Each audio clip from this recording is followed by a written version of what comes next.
So good morning all, and welcome for coming. Well, I know we have a lot of people here, so I'm not going to go down the line and actually introduce. My job today is simply to introduce the speakers. And Bonneville Dam is certainly a representation of the greater system that we actually have. So thanks for coming to Bonneville.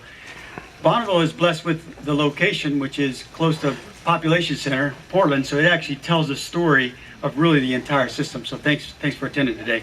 Our first speaker today happens to be my boss, it's General Kim. And let me read a couple of things here. Brigadier General Kim is the commander of the U.S. Army Corps of Engineers Northwestern Division. He assumed command of the Northwestern Division in 2013. He is not only responsible for the Columbia River Basin, but also from another one out there towards the east. And all of that actually encompasses about a quarter of the United States. So please give a good warm welcome to General Kim.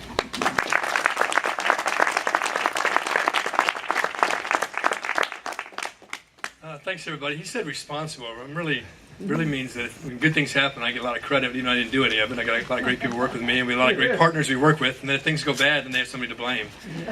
But I'm glad to be here today to talk about good things. And I want to welcome everybody for the Welcome Home Salmon Celebration. This is really an opportunity for us to talk about a few things of what we've been doing over time collectively. It's not a Corps of Engineer thing. It's not a Bonneville Power thing. It's all of us with the states, with the tribes, with the environmental groups, with the navigation groups, with the hydrographic, everybody working together, because we all know that as Americans we like to live close to the water. I mean, there's a reason why we live along rivers, along coastlines. That's where people like to live.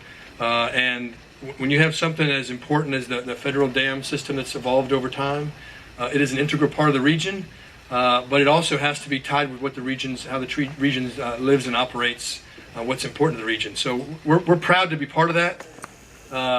For the Corps of Engineers side, we're in the hydropower business, the navigation business, the recreation business, the environmental, all those things we take very seriously.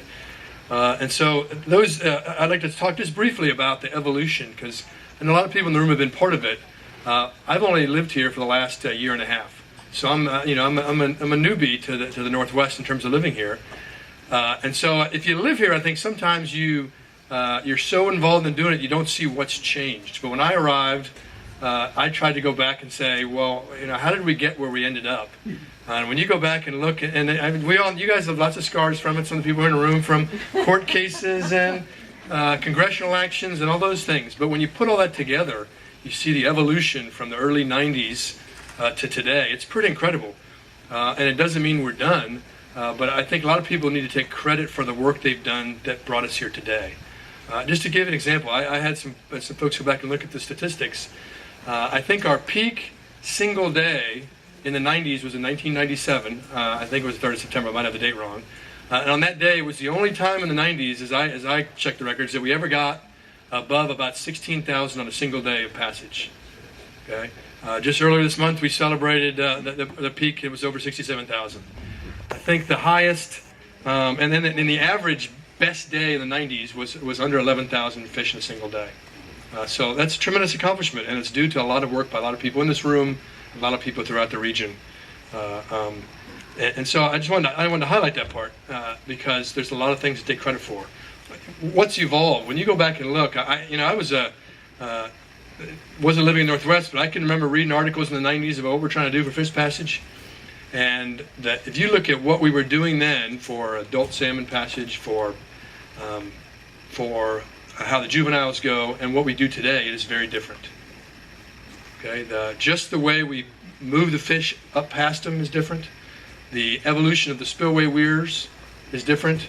Right now, you have less than 10% of the fish that go through the turbines by our estimates. That's a tremendous difference in how the system operates. So I wanted to highlight that. That's the structural things that have happened, but it's tied to the operational things. Those things, the things you cannot separate the two. And so I want to highlight that part. And we're not done.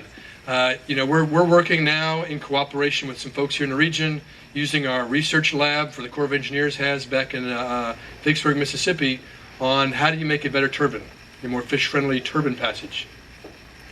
we like to think that the private sector has all the answers. The government should go to the private sector, but there isn't a really big market for the private sector who's trying to invent the newest hydropower, the newest turbines, right? No one's doing that. Okay, there's not a bunch of money. There's not a Google money to be made doing that, right? And so what happens is the federal government is investing to try to figure out, using the best science, on how you can make a better turbine. And so over time, because inevitably this system, needs to evolve, adapt, and get improved over time. If you have to replace turbines in the next 15, 20, 30 years, wouldn't you want to replace it with one that's got the latest, best design you could do?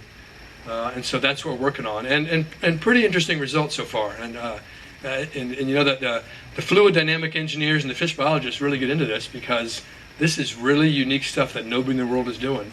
But you have scientists, biologists, folks in the United States that are doing really cutting-edge research on how you would do this stuff.